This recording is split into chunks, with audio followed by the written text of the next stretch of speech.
Kwe, Dalawazi, Jennifer Alicia. I'm a queer Mi'kmaq settler, German, Irish, and Scottish, originally from Ktaqmkuk, Newfoundland, a very small community called Cox's Cove, located on the Bay of Islands on the west side of Newfoundland. There's probably about 600 people in my community. It is a mixed community, mixed meaning, folks who have European ancestry, but also folks who have Mi'kmaq ancestry as well. And so that's where most of my family's from, and a lot of them still reside until this day. I go back every year to visit, and of course, this year's a little bit different because of the global pandemic as we're all experiencing. So unfortunately, I couldn't go back this year. But hope to go back as soon as I can. And for me right now, I'm currently living in Toronto on Dish with One Spoon territory. I've been here for over 10 years, I would say a little too long.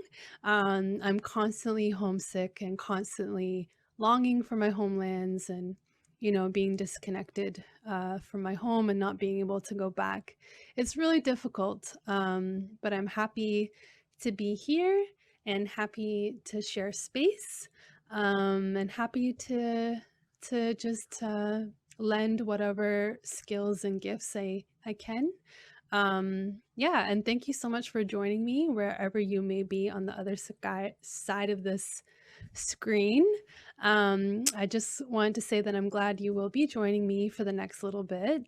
And hopefully you do leave here with some skills, some new tools that you can put into your bundle and use for the future. Hopefully that's the goal. So today we're going to be learning a little bit about poetry and a little bit about spoken word as well. The both are related, and both art practices that I engage with. So I guess I can talk a little bit about my story and how I came to be part of this. I'm going to show some examples of written poetry as well as perform one poem for you to get you excited, hopefully. We're going to be doing some writing exercises. Obviously, these are exercises that you're going to be doing on your own on the other side of the screen. And yeah, and then maybe I can leave you with some tips and then we'll close. That's the general outline of what this session is going to look like. So yeah, we're going to be going on a poetic word journey today, I guess you would say. I'm excited, obviously, because this is what I do. Hopefully you're also excited wherever you are. So as I mentioned, I grew up in Newfoundland. I'm from a small community. I was an only child for a very long time. I didn't have siblings until later in life, but I'm the only child between my mother and my father. And I say this because it's going to give context. So only child growing up in a home where I experienced a lot of trauma, um, and violence and abuse. And so, without really having a lot of people to talk to, I found myself talking to myself, or writing. And so, writing became therapeutic to me. And I think I fell into writing and poetry the same way that a lot of folks fall into it, where it's just a form of expression, a way to express yourself, whatever feelings you're feeling, or emotions, or experiences you're going through. Um, you know, I think a lot of folks, uh, look to poetry to really expose and process and heal. And that's what it was very much for me. And so the earliest poem that I have, I've been writing since I can remember, but the earliest poem that I have saved is from when I was about 9 years old. And my dad's father, passed away. And so I didn't really have very many people to talk to. And of course, the adults are processing on their own as well. And so I wrote a poem, and I still have the poem till this day. And it was just me just being sad about my pop passing away. And I think, that's kind of the era when it started, and it's been with me ever since. Being a quiet person, and, not having a lot of people to talk to, and not being very sociable, the page really became my friend, and my words, provided me some sort of comfort as well. So, I fell into poetry just like I have a lot of feelings, I don't know what to do with it. And like poetry became this healthy way for me to kind of express myself. And so that's how I fell into it, just for my own therapy, I think. And it just stuck with me ever since. And I've been writing, like I mentioned, ever since I can remember. It wasn't until I went to university here in Toronto where I was exposed to spoken word. And I was like, kind of interesting. What is this thing you're talking about? And then the more I learned about spoken word, the more interested I became into it, interested in spoken word. And then the more I dove into it, I realized, wait a minute, this is kind of feeling very familiar to me in a lot of ways. And I would say that I'm not saying this is exactly what happened to me, but I would say that as Indigenous folks, orality and oral storytelling is very much a part of us as a people. It's very much a part of us, historically, and how we've, passed on knowledge, how we've passed on traditions, how we passed on language, and stories and legends, and all of that, was through oral storytelling. And so spoken word is very much rooted in those traditions. And so, yeah, I just fell into it, and then I realized that there's these things called poetry slams. Yeah, it might not sound that fun, poetry slam, but you can win money and you can win things. So if you're competitive, a poetry slam might be a fun way for you to test your poems, test your skills. You get on stage, you have 3 minutes, and you're competing against other poets who also have 3 minutes. You get judged by 5 random people in the audience who judge you from 1 to 10. And then, it goes by there's a few rounds, depending on which place you go to. It might be 2 rounds, it might be 3 rounds. And then you're judged. And then at the end of the night, if you score well, then you might win a prize, or you might win some bragging rights or something, and sometimes if you're that kind of person who is competitive, that might be a great place for you to check out if you haven't already.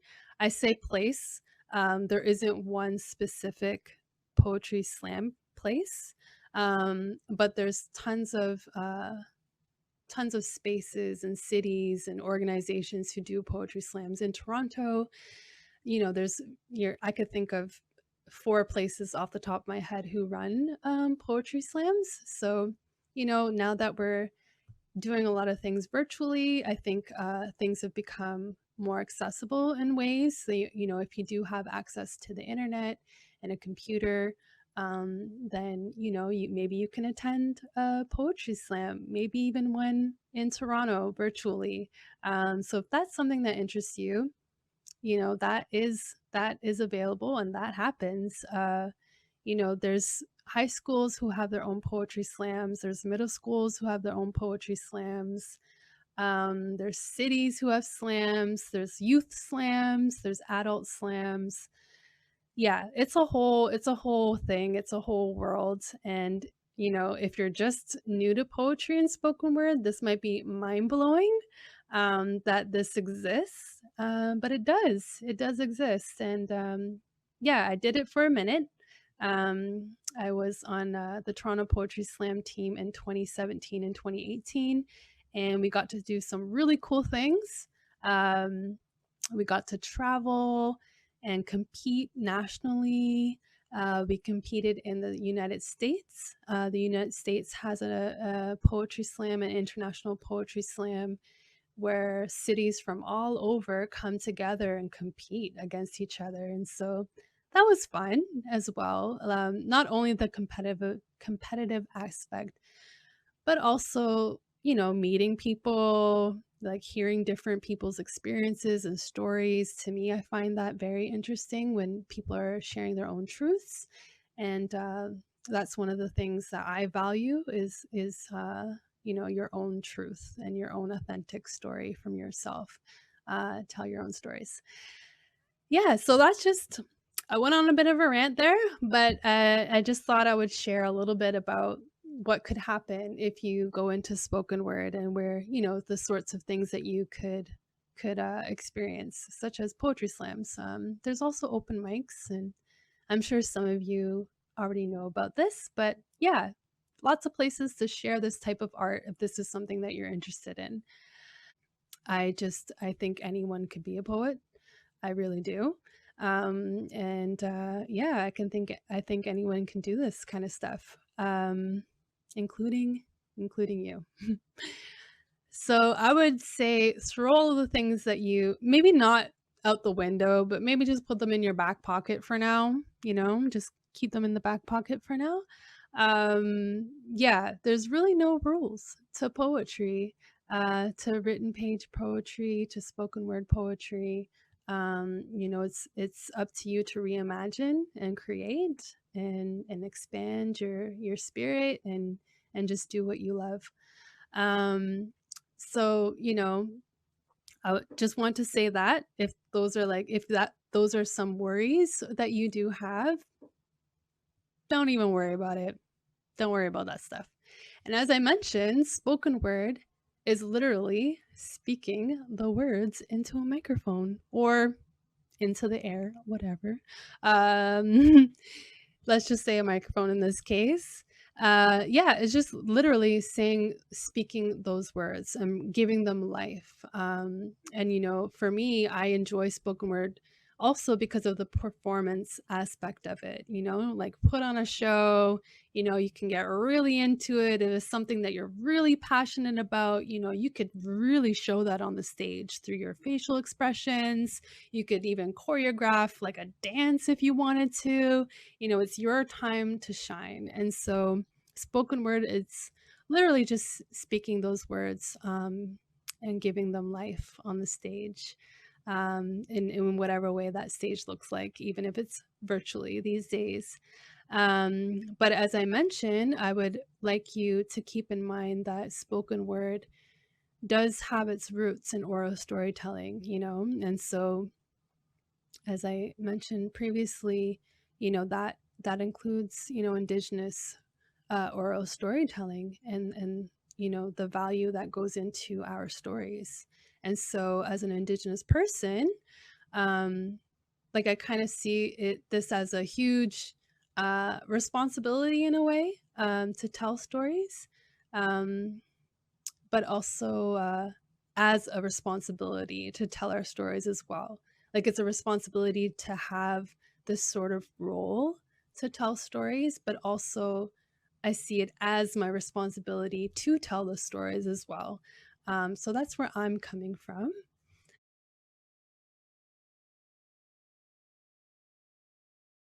So I was gonna just share one spoken word piece with you to just kind of show you an example of what it could be. An example of what spoken word is, just in case you don't know.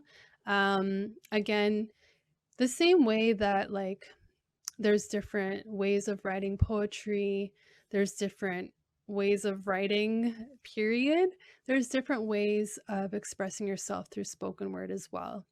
People have their own styles, people have their own themes that they touch on a lot. Um, some people really do use rhythm in their spoken word, which is really cool. If that's something that you're into, um, you know, yeah, people just, you find your own way, basically. And I think I've maybe found my own way.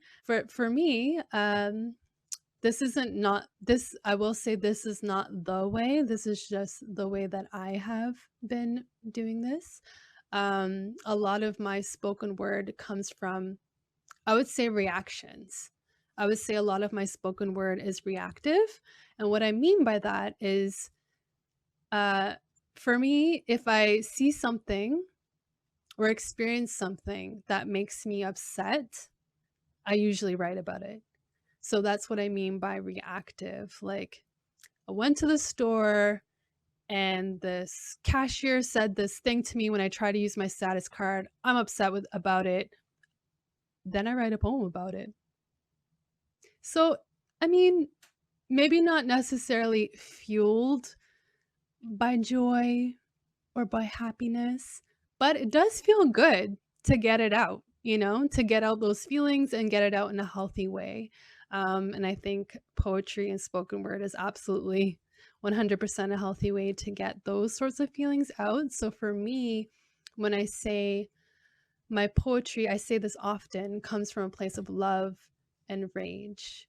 And what I mean by that is it's it's because I love myself so much. I love my family so much. I love my community so much. I love my nation so much that when I see some things happening that I don't like, that are just not justice oriented, like, are just totally messed up. We see it every day. We've been seeing it for like 100 and what, 53 years now since Canada was formed, right? And so when I look around and see these things happening, it's because I love us so much that I get so upset and so angry. And so I write my poems based on this love and rage. So that's really where I come from. That is not where you have to come from at all. If you want to come from a place of rage, you see some stuff you don't like and you want to say something about it, by all means, put it in a poem, put it into a spoken word piece. But if you also look around and see the beauty of the land, if you can also look around and see the beauty in our interactions with one another, you can also write about that. That is totally, completely fine. And we also need those poems and pieces as well. So, again, this is just my way, doesn't have to be your way at all. You're going to have to find those things that you're passionate about, those things that like really get the fire in your belly going. You have to find those reasons and those stories yourself on your own. And this is just the way that I do it. Okay, so I'll share this piece with you. I'll give you a little bit of context and then I'll share it. So again, as I mentioned, my poetry is mostly reactive. So this one time, there's this older professor that I was working with at the time at university.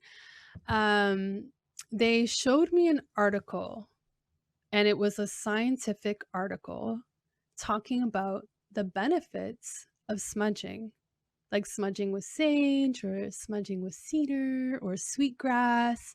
This specific article was about sage.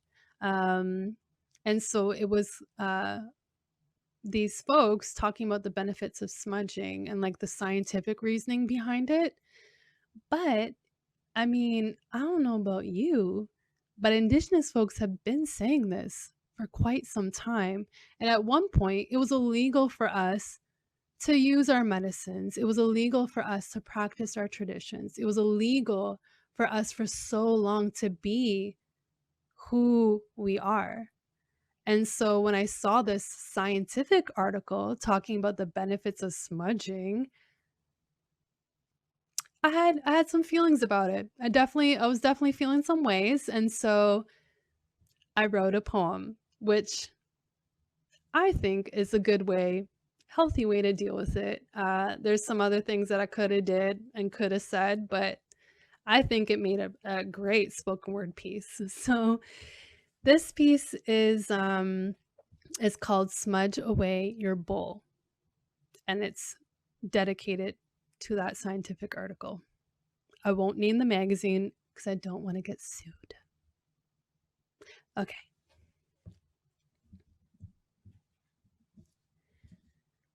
We are savage, barbarians, condemned for our cultures, persecuted for our traditions. We have been punished, our medicines made illegal, practiced ceremony in secret. Generations of residential schools later, Western society has Columbus, pillaged, and published what is in our DNA. The article reads, scientific research studies have proven that smudging with sage can clear airborne bacteria populations by 94%.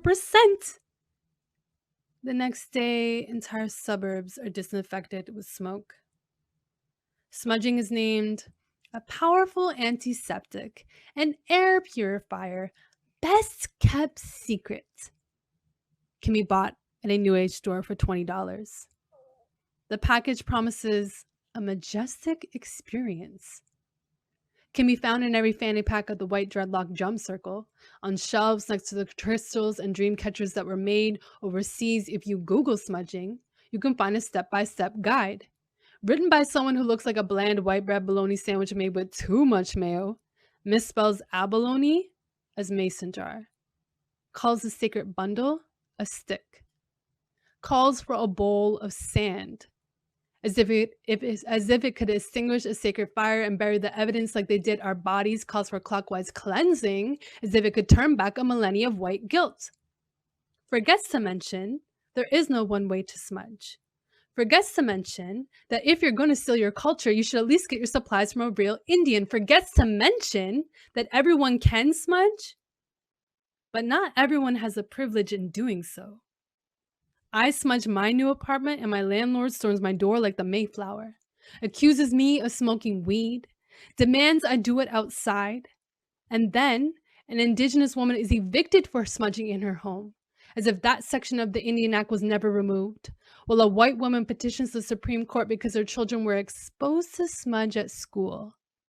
Her lawyer argues that the inclusion of Indigenous ceremonies in schools makes for a double standard. They argue that the smudge is overbearing, too much, bad for their health. I argue spiritual abuse. What is reconciliation without truth?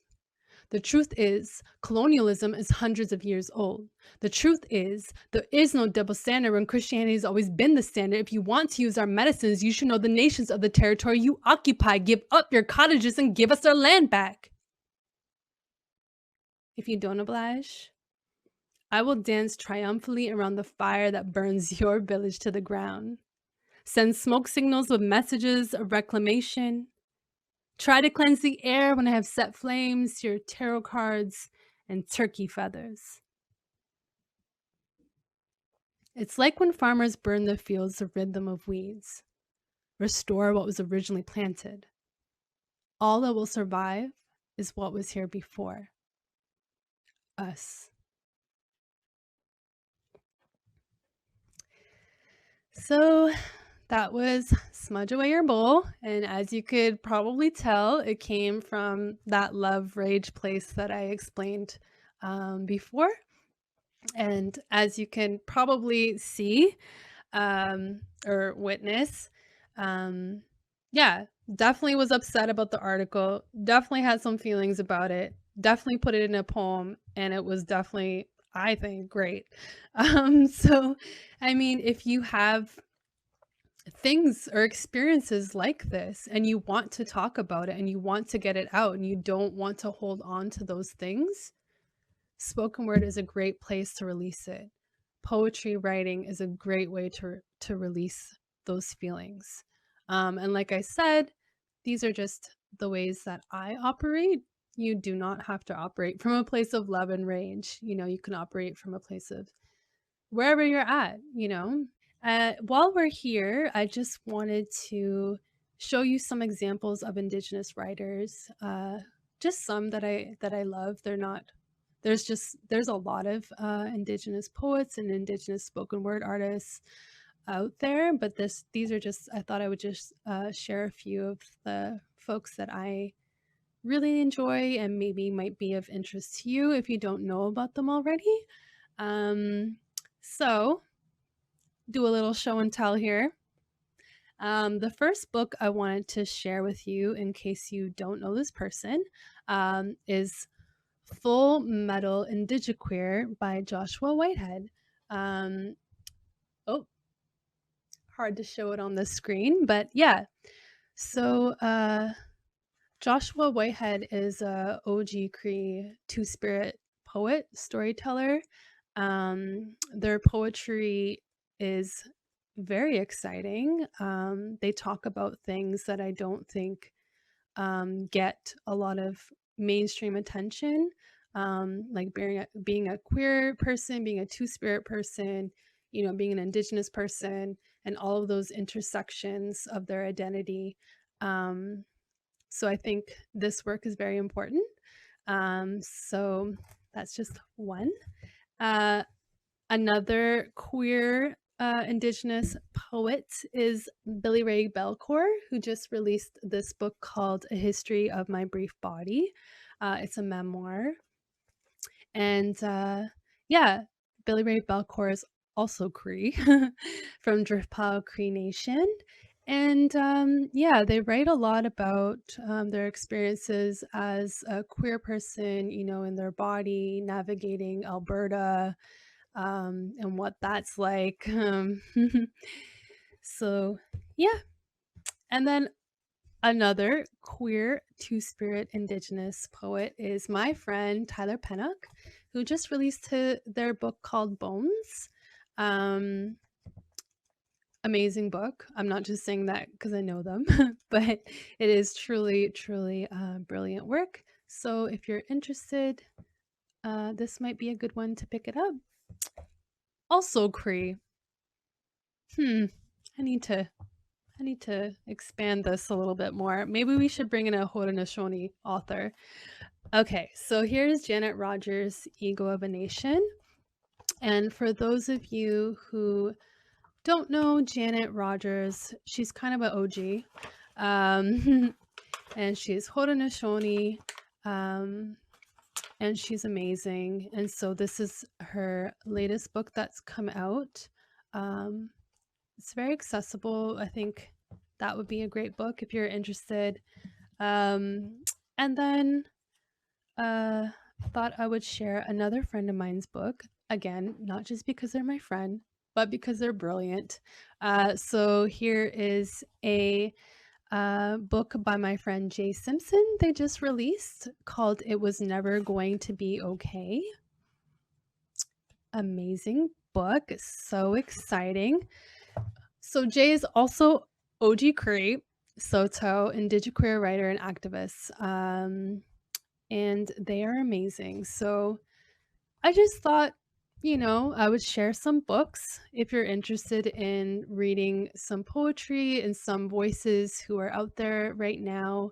I really like highlighting two-spirit and queer poets, Indigenous women. So yeah, that might be a good place for you to start if you're interested. In the written page poetry.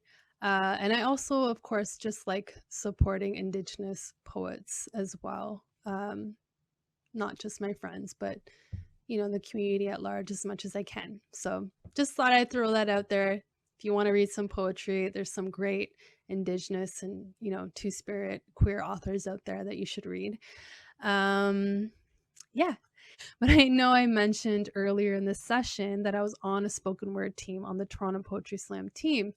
And so one of the cool things about being on a spoken word team is not only can you perform as an individual on the team, but you can collaborate with your team members and do group pieces or team pieces. So if there's subjects that multiple members of your team experience or we have a common experience, it's great when you can write about it as a group and then perform it together. Is just I think it's very powerful and also fun because I do enjoy the performance part of it. So I thought I would show you an example from when I was on the team in 2018. Um, yeah, we wrote a team piece about the government. So I mean, this is just our views. Again, something that we wrote as a group because we had similar feelings about it. And so we wrote this team piece about the government. And yeah, I just thought I would share that with you to just give you, I guess, another example of what you can do with spoken word and with poetry.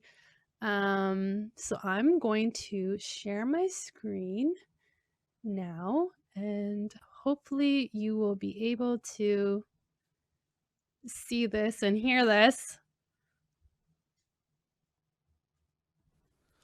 On June 7th, 2018, Doug Ford is elected Premier of Ontario.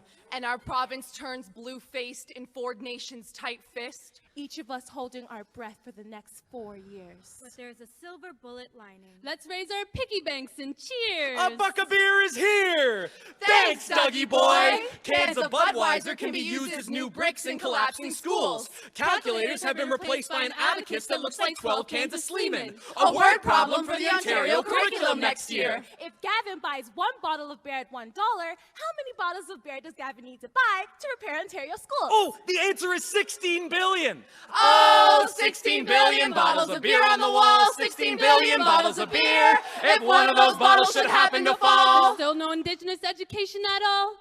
Updated Indigenous education gets thrown on ice as Doug Light pours us a vintage pint of Canadian history. Can't even say the word Indigenous. He chokes on John A. Macdonald's backwash, drafts policies over pale ale with wicked white hands to make the province forget the past. In the Ford Confederacy, Indigenous history begins with contact, with colonization. only 1 chapter in a waterlogged textbook.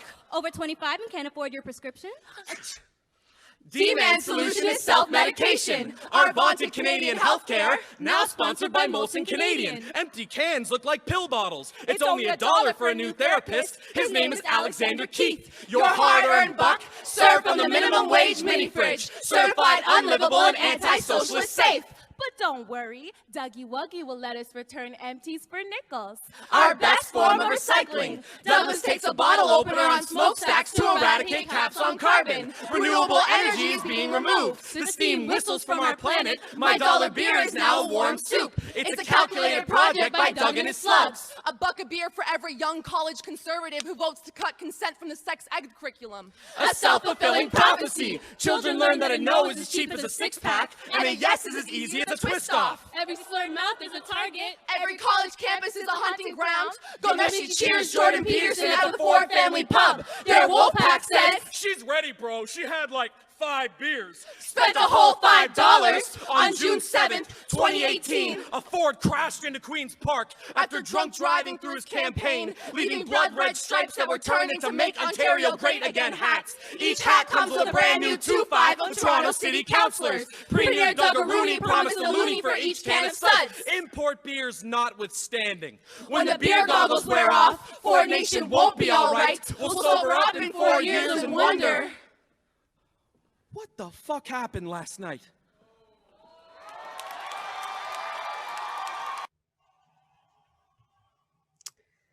So that was just an example of, sorry, just have to close my screen here so it doesn't play in the background. Okay, so that was just an example, as I mentioned, of what you can do as a group on a Toronto Poetry Slam team. We all had feelings about, you know, this specific person coming into power in Ontario and the government and, you know, the policies that he's putting forward. And so we had common feelings, wrote a common poem, and then, you know, had the opportunity to perform this together on stage. And so that's just one example of something that you could do, you know, if you are really interested into spoken word and do pursue it. and eventually maybe become, get on a team, or maybe you do it with your friends, or, at school. You could do group pieces or team pieces about subjects that you're really passionate about as a group. And so I just want to show that as, the performance part of it, the movements and the gestures and the choreography, because that's something that I enjoy doing when I'm performing. And so, yeah, I just want to share that with you as well, just in case, yeah, just to show you what you could do, the possibilities, I guess. Um, so I know I've been talking a lot on the screen to you, but it's just kind of, to get you interested. If you don't know much about spoken word or poetry, introduce you to the various forms and some writers and like what you could do, and just dream. You could dream big in this world, in the poetry world, I would say.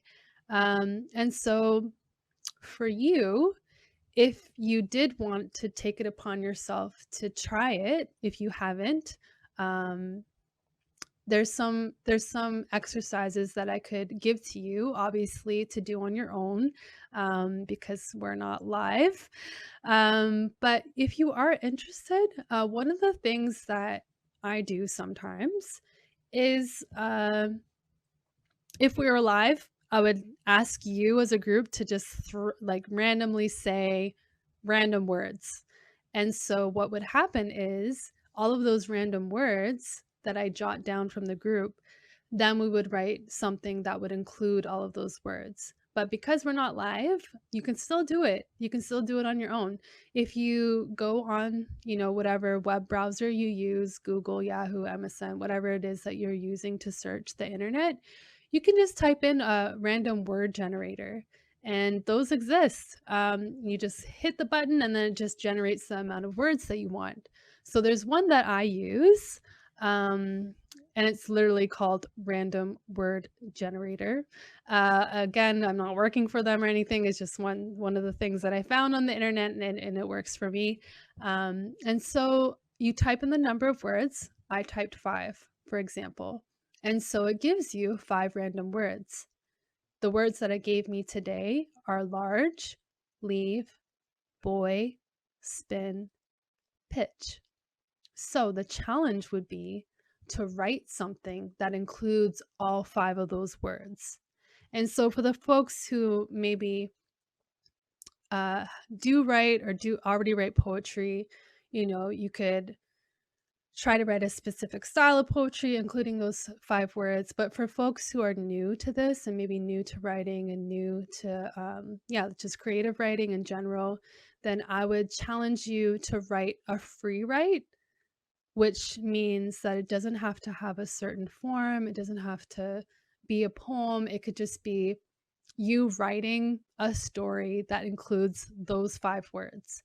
As long as you include those 5 words, you're good. It doesn't have to be a whole page. It doesn't have to be a whole paragraph. It could be a few sentences. And so that would be, a challenge for you, and also something that you can do on your own. Just, random word generator and try to write something that includes all those words. Sometimes it's really fun if you get words that are just completely random and don't seem like they can fit. And then to create a piece where it actually makes sense with those words it makes me feel good. Like, oh, all right, I could make something out of these random words. So that's something I enjoy. I don't know if you're gonna enjoy it. So that's just one thing you could do. Another thing that I would say is an introductory level, or like an introductory way of writing or getting into poetry or writing in general, is to try a list poem. So basically, it's literally a list. And sometimes you can get creative with it. Say it's a list of 1 to 10. For instance, I wrote a poem where it's like 10 reasons why I'm antisocial. 10, blah, blah, blah, blah, blah. 9, blah, blah, blah, blah, blah.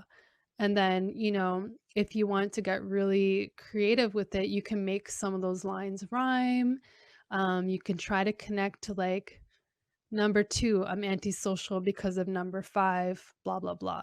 So you can try to connect the list if you want. Or if you're new to this, you could just basically do a list. Like, uh, here's a list of things I need in order to start my day. Or you can be even more creative and be like, you don't have to write that. You could just say reasons why I'm this, reasons why I do this. And then you could be like 20, I don't like people. And then jump to 11, blah, blah, blah. And like it could get more serious as the list goes on, and you don't have to write every number as well. Another example of something that you could do on your own. One of the things that I do like giving to people as prompts is to write letters to yourself. I will say that I do recognize that not all of us have the same experiences, obviously, right? And some of our experiences could be more traumatic than others. Like I mentioned in the beginning about my, early childhood experience, very traumatic and those sorts of things. So I will say, don't write about things that you're still dealing with, if that makes sense. Like, don't write about things that control you still. I don't want you to go to a place where you go down into that hole and it takes you to like maybe a dark place and then you're stuck there, or I don't want that happening. So I will say, like, don't push yourself too much if you're feeling uncomfortable or anything like that. A lot of the times when I'm writing or engaging in art, I will have things around me that center me, that make me feel good. Sometimes I might have a rock. So my grandpa collected gemstones, so maybe I'll have that rock near me. I have my little smudge bowl with medicines beside me. Might have some chocolate because that makes me feel good. So I guess this is for any time you write or get into your feelings. It's also important that you make sure you take care of yourself as well. So I don't think I mentioned that in the beginning, but now that I'm giving you some writing exercises or prompts that you can do on your own, I just want to make sure that you're not pushing yourself too far. Just go as far as you can, and make sure that you have things around you that center you, that bring you back, that make you feel good.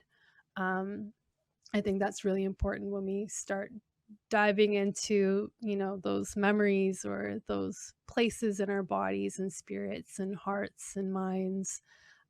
So yeah, I say that because one of the next prompts that I love to do, as I mentioned, is to write letters to yourself. So you could challenge yourself to write a letter to your younger self. You can pick a random age. I'm currently 34, so the age that I picked initially was 13-year-old self, because that was when a lot of puberty was happening. A lot of changes were happening. And so that was a troubling time for me. And so I wanted to write to my younger self and just say, you know what? You're going to be okay. Like, you're going to figure it out. You're going to grow up and you're going to grow into yourself. And, that's where I wrote that Dear Younger Self letter. It could be a Dear Younger Self poem. I tried to write a Dear Younger Self to my 5-year-old self, and it was too much for me at that time. And so I recognized that it was too much for me and bringing me back to a place that I haven't fully, I would say, healed from. I haven't healed from completely. And I still need to work on that part of my story and my life and my healing. And so I didn't continue with that letter. Like, as soon as I started recognizing that it was bringing me to that place, I chose not to go there yet, until I'm ready for it. And so that's what I meant when I said, don't push yourself too far. And hopefully you can recognize, when you are pushing yourself too far. You could also try writing a letter to your future self. I wrote a letter to my 80-year-old self because I think I'm going to live until 80. And it was kind of fun, like just imagining your future self and what your hopes are for your future self, what your dreams are for your future self, what you hope you would have accomplished, at the age of 40, at the age of 50, 22, like whatever age that you pick. What do you hope for your future self? So that might be a great way to imagine your future, possibly. So those are just some things that you can do on your own, and I still do on my own often. I will say that it is helpful to have notebooks on you at all times if you are curious about writing, curious about poetry, curious about spoken word. Sometimes thoughts come to you randomly. Like, I don't know where you are, but when I was allowed to be out and about in the city and, sitting on the subway, for example, or on the bus, an idea might come to me, or somebody might say something that I might want to remember. Like, oh, this reminds me about the time this happened. Or maybe, oh, wow, that person just said something so profound and I want to remember this. And so I would encourage you, if you can, to carry around a notebook. I got some notebooks from the dollar store, so I got this creative notebook from the dollar store, this ideas, I have lots of little notebooks full of random notes. But you can also use your phone if you have one. I know for me, a lot of the times when I'm imagining a story or a spoken word story, I like to talk it out. And I think that goes back to the history of orality in our communities, in our people. And so sometimes I will literally, I don't know if you have the ability to do this, but if you do, just like a voice recorder app on your phone.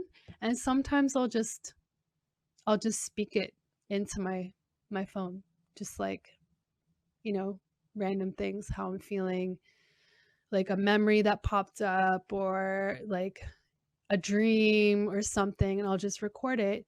And then, I mean, I haven't been great at this lately, but you could go back and transcribe those recordings. And so what that means is that you can go back at a later date, put on some headphones. You don't have to put on headphones. You could just listen to the recordings that you recorded, and then either write out every word you said or type out every word you said, and just keep note of that. And so for me, I've been doing that, where I'm recording things on my phone, and then I will listen to it after, and then type out all of the words that I'm saying on the recording. And then I've been keeping a document of those notes. I know it sounds like a lot, but I'm just saying this is what works for me, and it gives me some material to work with in the future too. Like, hey, let me go back and look at this document of all these transcriptions. Let's see, you might be able to find some good stuff in there. So that would be my I guess tips. My tips for you: journal if you can, free writing. I know it sounds ridiculous, but it actually works. Free writing, like, say you even did it for, I say 1 minute is too short. Let's say you did it for 3 minutes. So you put a timer on your phone, a timer on, whatever sort of device you might have. Just look at the clock, 3 minutes. Give yourself 3 minutes, and you literally, like, either type or put the pen to the page, and you just write straight for 3 minutes nonstop. Like, don't stop. Don't take your pen off the page. Don't take your fingers off the keyboard. Just 3 minutes. And you just literally write whatever is in your brain. Like, it could be, I woke up too early today, my cat woke me up, I was grumpy, blah, blah, blah. Like, it could just literally be that. And so sometimes there's great things that come out of those free writes, but also it's an exercise for your brain and your body to get you kind of in that zone of being able to just be free and just like let your thoughts out and let your creativity flow. I know it sounds cheesy, but it actually works. I'm not saying I'm the best at these things, but I will say that these free write exercises, for example, they do actually work and train your brain and train your body to be free and creative. And so that's another thing that you could try even every morning. Maybe spend 5 minutes, or maybe once a week, or before you go to bed. Whenever is a convenient time for you to take 5 minutes out of your day and just write. And so that's I guess all of my encouraging words for you all today. We did go over how I got into my story of where I've got to be and how I become to be here on the other side of your screen. We talked a little bit about page poetry and throwing all of those rules you might have heard of in school out the door or putting them in your back pocket. There's no rules or laws. There's no poetry laws. And then I shared some poets, some Indigenous poets with you. Hopefully you'll be able to Google or read or find somewhere. Then we talked a bit about spoken word and the roots in orality and oral storytelling. And then I shared two examples of spoken word, one, me performing, and then, with the team and a team piece. We talked about possible writing exercises you can do on your own, maybe some tips, some things that help me. And that's basically it for today. I mean, we've been here for a while, and I know I've been talking a lot. But yeah, hopefully you were able to get something good. Hopefully this planted some seeds. You're able to get something out of it. And I really do actually believe that anybody can be a poet. And so it would be really great, if you pursued this. I'm a little biased because, I'm a poet and spoken word artist, but I really think we need to see more Indigenous folks out there doing these things. I'm not saying we're not, we are, definitely are, but we need, the more the merrier. So if this is something that interests you, like performing and expressing yourself through your words and through your voice and using your voice, maybe this is something for you. Maybe. Who knows? I didn't think I would ever be where I'm at today, and yeah, I'm just thankful to be where I am today. So yeah, just dream big and do your thing, and share your truths and share your stories, because they are important and you're all important. So yeah, I really encourage you to pursue that if it interests you. Thanks again for sharing space with me today and listening to me for a long time. Yeah, I wish you all the very best.